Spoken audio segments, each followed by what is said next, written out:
बिस्मिल्लाहिर्रहमानिर्रहीम। अस्सलाम वालेकुम स्टूडेंट्स। CS 607 आर्टिफिशियल इंटेलिजेंस के लेक्चर नंबर 29 टू 33 में वेलकम। आज हम देखेंगे 5 लेक्चर्स एक साथ, और इससे पहले हमने सी लिप्स लैंग्वेज को पे थोड़ा सा प्रैक्टिकल भी किया था, उसको कंप्लीट किया था। वो लेक्चर हमने 28 तक कवर किए थे, 23 से 28 तक। अब हम देखेंगे 5 लेक्चर जो 29 से 33 तक टॉपिक्स को कवर करेंगे। हम स्टार्ट करते हैं अपना टॉपिक का नाम है हमारा handling uncertainty with physics system. अच्छा, ये जो है ये आपका जो टॉपिक है ये चैप्टर नंबर 6 बन रहा है आपका। हैंड आउट्स की निस्बत चैप्टर 6 है, जो चैप्टर 6 हम कंप्लीट करेंगे आज इंशाल्लाह, जिसमें फिजिक्स सिस्टम को डिटेल से डिस्कस करेंगे। अगर आप फिजिक्स सिस्टम का स्टार्ट ठीक से करते हैं तो बाकी लेक्चर आप इजीली कवर कर लेंगे। आपने स्टार्ट से चीज़ों को अच्छे से माइंड में रखना है।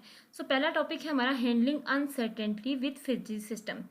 सबसे पहले हम बात कर लेते हैं अनसर्टेनिटी होता क्या है। ठीक है, ये जो टॉपिक दिया हुआ है ना कि हैंडल आपने करना है अनसर्टेनिटी को विद फिजिक्स सिस्टम के साथ, तो ये होता क्या है।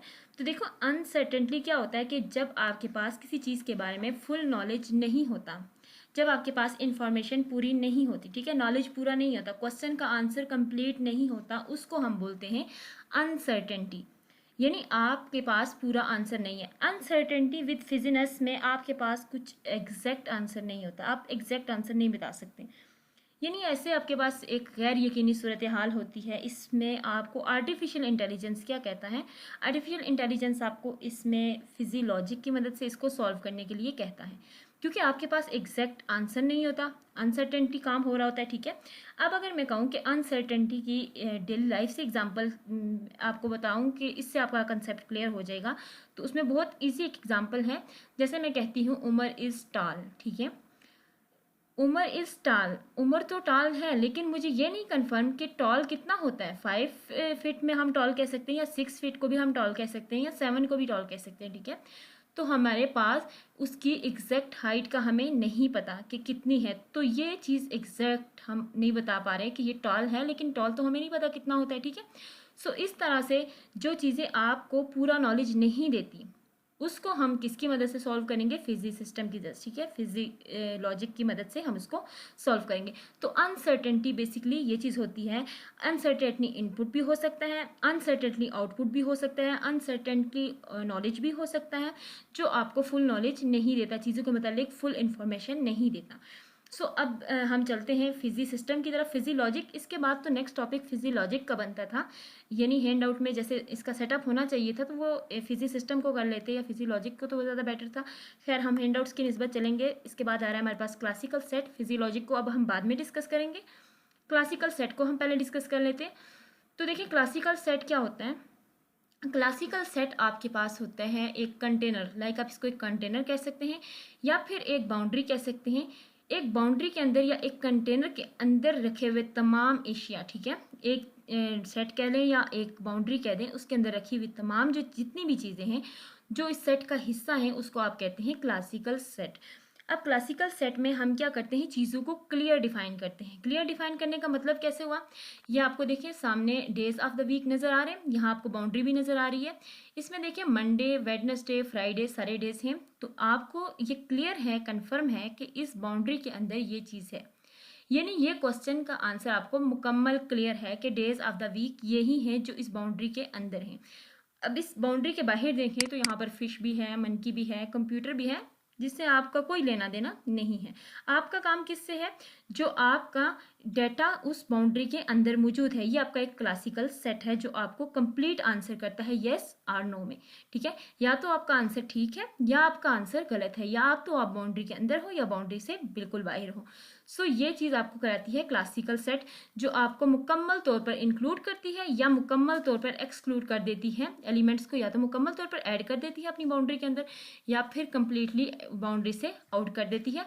होता है बेसिकली यही क्लासिकल सेट। ठीक है, होप सो कि आपको क्लासिकल सेट की समझ आ गई होगी। नेक्स्ट हम बात करते हैं, नेक्स्ट जो टॉपिक है वो है फिजी सेट का। अच्छा, फिजिकल सेट जो होता है ये क्लासिकल सेट की ही बरक्स होता है। अब अगर हम इसकी बात करें इसी एग्जांपल की मदद से, देखें यहाँ पर बाउंड्री में, यहाँ पर देखिए इस बाउंड्री में संडे भी है, सैटरडे भी है, लेकिन फ्राइडे कहाँ पर है, वो बाउंड्री पर है। अब ना ही वो अंदर एग्जिस्ट कर रहा है, ना ही वो बाहर, बल्कि मिड में है, यानी अंदर भी कर रहा है और बाहर भी, दोनों साइड पे। ठीक है, दोनों साइड पे अगर, और ये तो कंफर्म है ना कि सैटरडे और संडे दोनों जो हैं वो इस बाउंड्री का पार्ट है, यानी इसके अंदर है, मौजूद हैं। तो ये बाउंड्री पर जो फ्राइडे है, इस मिसाल से या इस एग्जांपल से हमें क्या पता चलता है कि काम जो है वो बाउंड्री के अंदर भी एग्जिस्ट कर रहा है, और काम काम जो है वो बाउंड्री से बाहर भी एग्जिस्ट कर रहा है। ठीक है, यानी आपने यहाँ पर क्या बताना है फिजी सेट के अंदर, वहां पर तो आपने कंफर्म बता दिया ना कि ये चीज़ ऐसी है। यहाँ पर आपका काम दोनों साइड पे है। ठीक है, या अंदर भी एग्जिस्ट कर रहा है, बाहर भी एग्जिस्ट कर रहा है। इसको हम मजीद आगे जो है वो डिटेल से अच्छी तरह समझ लेंगे, लेकिन उससे पहले हम एक डायग्राम देख लेते हैं। यहाँ देखें, यहाँ आपके पास एक साइड पे क्रिप्स है और दूसरी साइड पे आपके पास फिजियोलॉजिक। ठीक है, फिजी में क्या होता है आपके पास, और क्रिप्स सेट यानी क्लासिकल सेट के अंदर क्या होता है, यहाँ देखिए एक कंप्लीट जो है वो स्ट्रॉन्ग बाउंड्री दी हुई है। ठीक है, स्ट्रॉन्ग बाउंड्री मीन्स कि यहाँ से आप एक पॉइंट भी इस साइड पे नहीं होंगे, यहाँ पर होंगे सैटरडे और संडे और इसकी कंप्लीट एक बाउंड्री, यानी येस और नो, 0 और 1 में आंसर आपको मिलना चाहिए। ठीक है, क्योंकि इसकी मेंबरशिप वैल्यू जो होती है क्लासिकल जेड की वो हमेशा 2 होती है, 1 0 और 1 में होती है। और अगर हम फिजी की बात करें तो उसकी जो मेंबरशिप वैल्यू होती है जिसको हम म्यू बोलते हैं, वो उसका हमेशा मल्टीपल होता है। ठीक है, मल्टीपल मीन्स यहाँ पर 0.1 2 3 0.3 पॉइंट्स में, यानी आपको कहीं ना कहीं किसी या किसी डिग्री की बात करनी होती है। ठीक है, डिग्री की आप बात करते हो, और जो आपके पास क्लासिकल है वहाँ पर आप एक्यूरेट, आप एग्जैक्ट बताते हो या तो चीज़ येस है या फिर नो है। सो होप सो कि ये कंसेप्ट आपको समझ आ गया होगा। नेक्स्ट देखते हैं हमारे पास कौन सा है, फिजियोलॉजिक्स। फिजियोलॉजिक में हम सबसे पहले बात करेंगे कि who is the father of physiologic. तो डॉक्टर लुत्फी जैद जो थे वो फादर ऑफ फिजियोलॉजिक हैं। इन्होंने क्या बताया, यहाँ पर एक स्पेसिफिक आप कह सकते हैं कि डेफिनेशन इसकी है जो बहुत एग्जैक्ट है। इसको इसी को आप देख लें, physiologic is a superset of convention like Boolean का। ठीक है, ये सुपर सेट है बुलियन का। बुलियन का सुपर सेट क्यों हुआ, क्योंकि बुलियन में आप 0 और 1, या तो 0 है आंसर या 1, लेकिन लॉजिक फिजियोलॉजिक में आप क्या करोगे, आप उसके मजीद सुपर सेट बनाती हो, 0 0.1 0.2 0.3 5 4 5, इस तरह आप छोटे छोटे पॉइंट्स में लेकर चलते हो। ठीक है, यानी डायरेक्टली येस और नो में आंसर नहीं करते, आप पॉइंट्स में बताते हो। लाइक आप कहते हो कि अली की हाइट कितनी है, अली की हाइट कितनी है, तो वो एग्जैक्ट हाइट की जगह आप, अगर वो एग्जैक्ट हाइट, आप टॉल हाइट जो होती है वो 7 फीट है, तो 7 से अगर वो थोड़ा सा भी नीचे है तो हम बताते हैं फिजियोलॉजिक में कि ये जो है वो टॉल नहीं है, उससे थोड़ा सा कम है। ठीक है, लेकिन जो आप क्लासिकल सेट में होते हो, बात करते हो, तो आप डायरेक्टली हाइट में टॉल कर देते हो, अगर टॉल से थोड़ा सा भी कम है तो आप कह देते हो स्मॉल है। ठीक है, तो हाइट में टॉल और स्मॉल का फर्क होता है, लेकिन जब आप फिजियोलॉजिक की तरफ आते हो तो फिर आप उसमें पॉइंट्स में बात करते हो कि नहीं, टॉल से जो है वो इतना सा कम है, यानी टॉल के करीब है। ठीक है, तो ये चीज़ होती है। अब देखिए, fuzzy logic is a superset of conventional Boolean logic that has been extended to handle the concept of partial truth. अच्छा, ये कौन सा कंसेप्ट हैंडल करता है, पार्शियल ट्रूथ का कंसेप्ट को, पार्शियल ट्रूथ के कंसेप्ट को हैंडल करता है। अब पार्शियल ट्रूथ के कंसेप्ट को कैसे हैंडल करता है, यानी इसने अपने लिए पार्शियल ट्रूथ को फाइंड करना होता है। मीन्स के अब वो दरमियाना रास्ता फाइंड करेगा, यानी जो हाँ और ना में जवाब नहीं देगा, आपको पॉइंट्स में देगा, यानी इसीलिए इसको सुपर सेट कहा गया। ठीक है, सो इसकी ये जो डेफिनेशन है ये एक्यूरेट आपको दी हुई है, यहीं पे आप इसी को यहाँ से अपने मिड टर्म के लिए, फाइनल टर्म के लिए तैयार कर सकते हैं। फिजियोलॉजी की डेफिनेशन जो है वो पूछी जाती है। उसके अलावा ये जो डॉक्टर का नेम है, ठीक है, इसका भी पूछा जा सकता है। अब कुछ एप्लीकेशंस के नाम हैं, फिजियोलॉजिक के अंदर कुछ एप्लीकेशन यूज़ हो रही हैं, उनके नाम बहुत इंपॉर्टेंट है आपके एग्जाम के पॉइंट ऑफ व्यू से, 3 मार्क्स वाले क्वेश्चन में। अच्छा, उसमें जो एप्लीकेशंस हैं वो यूज़ हो रही हैं, सेल्फ फोकस कैमरा जो होते हैं, वाशिंग मशीन्स हैं, ऑटोमोबाइल्स हैं, एंटी क्लॉक ब्रेकिंग सिस्टम है, कलर फिल्म डेवलपिंग सिस्टम है, ठीक है, सबवे कंट्रोल सिस्टम है, ये सारे हैं। इनको हम डिटेल में डिस्कस कर सकते हैं, लेकिन इस वक्त हम इसलिए नहीं कर रहे क्योंकि हम ऑलरेडी 5 लेक्चर डिस्कस करेंगे, और यहाँ पर आप जस्ट इनके नाम याद रख लें तो आपका काम हो जाएगा। क्योंकि right down the applications of physiologic, आपको ऐसा क्वेश्चन आएगा और आपने उनके नाम लिख लिए, सो इसलिए इसकी डिटेल में हम नहीं जाएंगे। सो ये फिजियोलॉजिक था। फिजियोलॉजिक से पहले आपको मैं एक चीज़ और कंफर्म कर दूं, फिजियोलॉजिक और बिटवीन किसके, क्लासिकल सेट के, ठीक है, यानी क्लासिकल और फिजिकल के। इसमें क्या होता है, देखिए, क्लासिकल में आपके पास येस और नो है, ठीक है, और फिजी में आपके पास पॉइंट्स में आंसर है। तो आप यहाँ पर एक सिंपल सी एग्जांपल ले लें कि एक गाड़ी है जिसकी आपने ब्रेक लगानी है, ठीक है, तो आप एक स्पीड से चल रहे हो और आपने अब डायरेक्टली ऑन या ऑफ, यानी क्लासिकल में तो डायरेक्ट ऑन या ऑफ होता है ना, यानी 0 और 1, आप अगर डायरेक्ट चलती हुई गाड़ी में ब्रेक लगाते हैं, ठीक है, उसको प्रेस करते हैं तो क्या होगा, बहुत ज़ोर से झटका लगेगा और वो ब्रेक ठीक से नहीं लगेगी। लेकिन आप उसी काम को फिजियोलॉजिक की मदद से करते हैं, यानी ब्रेक को थोड़ा आहिस्ता आहिस्ता प्रेस करके फिर कंप्लीट करेंगे तो आपका काम क्या होगा, आपकी ब्रेक भी आसानी से प्रेस होगी और आपको कोई झटके वगैरह महसूस नहीं करने पड़ेंगे। सो ये फिजियोलॉजिक और जो आपके पास क्लासिकल सेट के बारे में जो है वो थोड़ा सा कंसेप्ट है, ठीक है। नेक्स्ट देखिए, नेक्स्ट टॉपिक हमारे पास है बुलियन और फिजी, ठीक है। अब बुलियन लॉजिक क्या है और फिजी लॉजिक क्या है, इसको आप समझेंगे तो देखें, बुलियन लॉजिक में मैंने पहले बताया कि हमने सिर्फ 0 और 1 में बात करनी होती है। ऐसा ही है ना कि या तो आंसर ट्रू है या फिर फॉल्स है, ये बुलियन में होता है ऐसे। लेकिन अगर हम बात करें दूसरे फिजी की तो उसमें तो ऐसा नहीं होता, उसमें तो पॉइंट्स से हम बात करेंगे। सो इसकी एग्जांपल मैं आपको ये देती हूँ कि मैं कहती हूँ कि मैंने खाना खाया, या तो खाना खाया या खाना नहीं खाया, ठीक है। खाया या नहीं खाया, ये बुलियन है आपके पास कि यस और नो, कि खाना खाया या नहीं खाया, 2 पॉइंट्स आपके पास, 2 ऑप्शन हैं।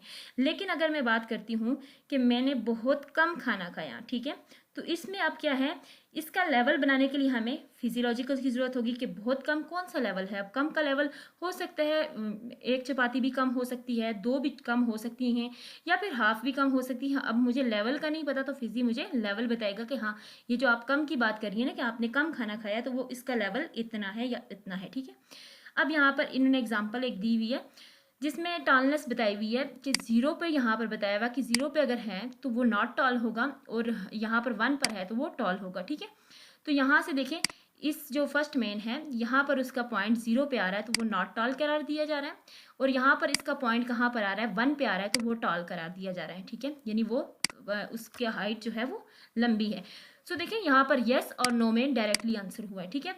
ये नहीं है और ये है, येस और नो है, यानी 0 और 1 है। अब यहाँ पर देखें, यहाँ पर वो थोड़ा सीक्वेंस चेंज हो गई है कि ये 0 से थोड़ा सा ऊपर की तरफ है, ठीक है, यानी इस लेवल पर इससे थोड़ा सा ऊपर है, तो हम कह रहे हैं नॉट वेरी टॉल, क्योंकि ये खुद को अब संभाल नहीं कह रहा, हमने पॉइंट्स दिए हुए ना, तो इसमें अब ये खुद को जो है वो वेरी शॉर्ट जो नहीं कहेगा बल्कि थोड़ा सा शॉर्ट से ऊपर कहेगा, ठीक है। यानी टॉल तो नहीं है, लेकिन वेरी टॉल का मतलब है कि स्मॉल से थोड़ा सा ऊपर की तरफ है। इसी तरह अगर इस मैन की तरफ देखें आप, तो इसका पॉइंट जो है 1 से थोड़ा सा कम आ रहा है, ठीक है। ये आपके पास 1 है, 0 और 1 में आंसर था ना, लेकिन ये तो 1 से कम आ रहा है, तो हम डायरेक्टली इसको क्या बोलेंगे कि क्वाइट टॉल, टॉल से थोड़ा सा कम है। तो ये आपको फिजियोलॉजिक की कंसेप्ट दे रही है कि आप पॉइंट्स टू पॉइंट्स आंसर बताएं, डायरेक्ट यस और नो में नहीं जाएगा, ठीक है।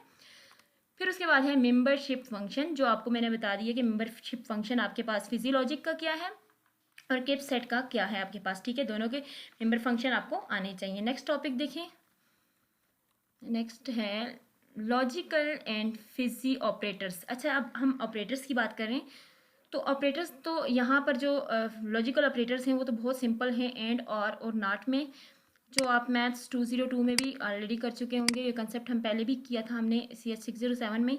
तो देखें यहाँ पर एंड है, तो एंड में आपके पास कोई एक वैल्यू ट्रू होती है तो आंसर ट्रू होता है, यानी दोनों का, सॉरी, दोनों वैल्यूज आपके पास ट्रू होंगी तो आंसर ट्रू होगा, अदरवाइज आंसर फॉल होगा। यानी 0 0 है तो 0, 0 1 है फिर भी 0, 1 है फिर भी 0, लेकिन 1 1 जहाँ पर है दोनों वैल्यू ट्रू है तो आंसर ट्रू है। आर में आपके पास कोई एक वैल्यू भी ट्रू होगी तो आंसर ट्रू होगा, और एंड में आपके पास वैल्यू ट्रू होगी तो फॉल्स हो जाएगी, फॉल्स होगी तो ट्रू हो जाएगी। यानी एंड में आपको मिनिमम देखना है ए बी का, और आर के अंदर मैक्सिमम देखना है ए बी का, और नॉट के अंदर आपने उल्ट कर देना है, डायरेक्ट ए को बी में कन्वर्ट और बी को सॉरी 0 को 1 में कन्वर्ट और 1 को 0 में कन्वर्ट करना है आपने, ठीक है। ये आपके पास थे लॉजिकल ऑपरेटर्स। अब अगर हम बात करें फिजी सेट के अंदर जो हमारे पास फिजी ऑपरेटर हैं वो कौन से हैं, फिजी ऑपरेटर्स भी तो है ना, 2 चीज़ें डिस्कस करें। ऊपर टॉप पे हेडिंग देखें, logical and Fiji operator. Logical operator तो हमारे सामने आ गए, अब फिजी ऑपरेटर क्या है तो इसकी एक मैं सिंपल सी डेफिनेशन बता देती हूँ जो यहाँ पे मेंशन नहीं है। फिजी ऑपरेटर आपके पास होते हैं जब आप कंबाइन करते हो 2 फिजी सेट्स को, जो आपको एक न्यू फिजी सेट जनरेट करके देता है, ठीक है, उसको आप बोलते हो फिजी ऑपरेटर, ठीक है। एक बार फिर से मैं बता देती हूँ कि जब आप कंबाइन करते हो 2 फिजी सेट को तो वो आपको एक नया फिजी सेट देता है जो फिजी ऑपरेटर कहलाता है, ठीक है। यानी combines 2 fuzzy set to give a new fuzzy set is called a fuzzy operators. अच्छा, वो फिजी ऑपरेटर होता है। अब मैंने पहले बोला combine 2 fuzzy set, 2 fuzzy set. अब ये फिजी सेट कौन से होते हैं तो सेम वही के a set having degree of membership between 0 and 1, वही डिग्री 0 और 1 वाला डाटा था ना, वो फिजी सेट जो आपका था उसको रखने का, यानी उसके मेंबरशिप वैल्यू जो 0 और 1 थी उन दो सेट को जब आपस में मिलाया जाता है तो आपके पास एक नया सेट क्रिएट होता है जिसको आप बोलते हो फिजी ऑपरेटर। ठीक है, तो फिजी ऑपरेटर और लॉजिकल ऑपरेटर्स की होप्स हो आपको समझ आ गई होगी। इसको आप रीड भी कीजिएगा, आपका मजीद कंसेप्ट अच्छा होगा। ठीक है, मैं आपको जस्ट इसका कंसेप्ट दे रही हूँ, बाकी आप उसको रीड करना चाहते हैं तो कर लें। फिर उसके बाद है फिजी सेट की रिप्रेजेंटेशन आपने कैसे करनी है। तो एग्जाम्पल यहाँ पर सेम वही दी हुई है कि वो जो एक पर्सन है टॉल है, तो उसकी आपने टॉल पर्सन है और उसके आपने डिनोमिनेटर्स भी लेने हैं, नोमिनेटर्स भी लेने हैं। ठीक है, डिनोमिनेटर्स कौन से होते हैं, एक्चुअल वैल्यू जो आपकी होगी। ठीक है, मेंबरशिप वैल्यू, और मेंबरशिप वैल्यू लेनी है और एक्चुअल वैल्यू आपने लेनी है। ठीक है, वेरिएबल्स की। सो देखें, जैसे आपके पास टाल है ना, आप एक टेबल बना रहे हो, क्रिएट कर रहे हो, उसमें नोमिनेटर्स एक साइड पे रखो, डिनोमिनेटर्स एक साइड पे रखो, यानी मेंबरशिप वैल्यू आपकी एक साइड पे रखो। मेंबरशिप वैल्यू आपकी कौन सी होगी, देखें जैसे 0 और 1 थी ना, 2 आपकी मेंबरशिप वैल्यू किसकी थी, क्लासिकल सेट की थी। और लॉजिकल दूसरे की कौन सी है, फिजी की, उसकी आपके पास मल्टीपल हो सकती है। तो सेम इसी तरह यहाँ पर टाल में देखें, आप डिफरेंट सिटी से आप ले रहे हो कि हर सिटी में या हर जो है वो कंट्री में जो है वो हर जो हाइट जो है वो टालनेस उनकी किस पे होती है। किसी की टाल जो कोई लोग जो है वो टाल 7 फीट को समझते हैं, कोई 8 को समझते हैं, कोई 9 को समझते हैं। तो हर एक की मेंबरशिप वैल्यू मुख्तलिफ होगी। ठीक है, और आपकी जो एक्चुअल वैल्यू होगी वो डिफरेंट होगी। सो इनमें जो आप सेट रिप्रेजेंट करोगे, इसमें दो चीज़ें इंपॉर्टेंट हैं, इनके नाम याद रख लें, ये आपके लिए इंपॉर्टेंट है। ठीक है, फिर उसके बाद आपका जो नेक्स्ट टॉपिक है वो फिजी रूल्स पे डिपेंडेंट है। अब रूल्स में क्या है, देखिए रूल्स में इफ और देन वाला रूल्स है। ठीक है, इसमें आपने क्या करना है, आपने दोनों के दरमियान का रिलेशन देखना है। ये link if X is A, ठीक है, then Y is B.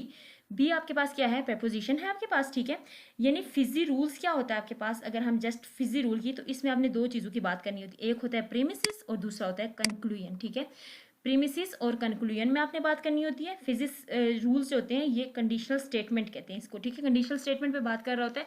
Conditional statement अब कौन सी होती है, अगेन वही इफ और देन वाली होती है। ठीक है, इनको फिजी रूल कैसे आप बनाएंगे, आप ए को अप्लाइज करेंगे बी की तरफ। ठीक है, इसमें याद रखना कि फिजी रूल्स के अंदर इफ वाली जो कंडीशंस होती हैं वो ज़्यादा भी हो सकती हैं, ज़रूरी नहीं है कि इफ एक ही बार हो और देन हो जाए।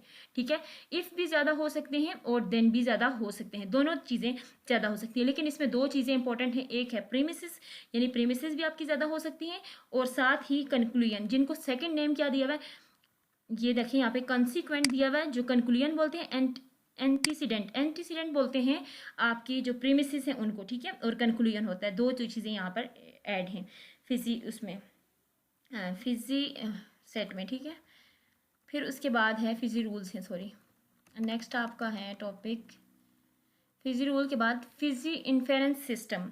अब FISB इसको कॉल करते हैं फिजी इन्फेरेंस सिस्टम। अच्छा, फिजी इन्फेरेंस सिस्टम जो होता है वो क्या होता है, फिजी इन्फेरेंस सिस्टम आपके पास जो बेसिकली फिजी इन्फेरेंस को जब आप इस्तेमाल करते हैं ना, यानी इसका जब यूज़ करते हैं, फिजियोलॉजिक का इस्तेमाल करते हैं, इसका यूज़ करते हैं, तो आपके पास इनपुट से जो आउटपुट तक का तमाम जो मैपिंग वाला अमल होता है ना, यानी जिसमें आप मैप बनाते हो, ठीक है, इनपुट से आउटपुट तक, उसको आप बोलते हो फिजी इन्फेरेंस सिस्टम।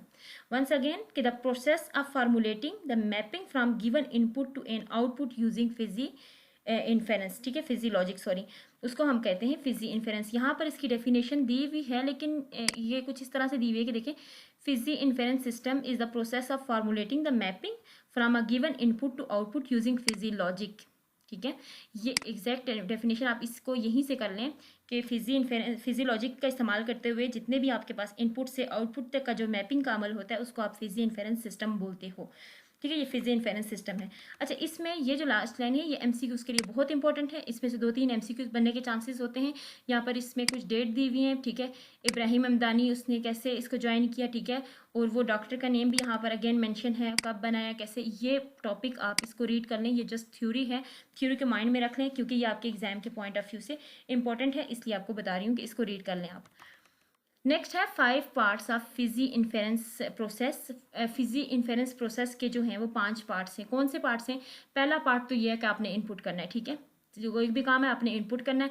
सेकंड आपकी प्रेमिसिस, यानी A इम्प्लाइज B प्रेमिसिस होंगी। फिर प्रेमिसिस के बाद आपका जो कंक्लूजन है जिसको कॉन्सिक्वेंट बोलते हैं, ठीक है, वो होगा।